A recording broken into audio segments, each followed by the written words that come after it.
Did you know that you can gift your assets and property to your family whilst keeping control of them by forming a trust?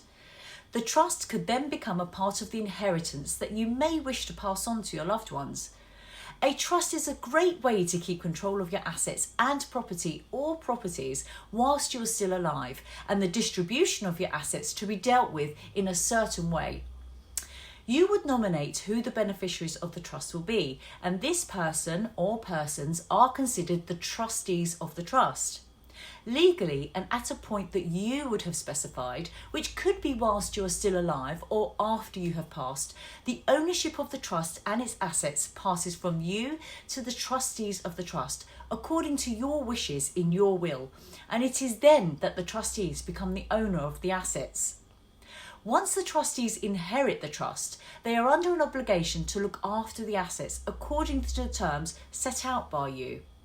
The terms that you would have included while setting up your trust are certainly not limited and should include who the individual trustees will be, making them entitled to benefit from the trust,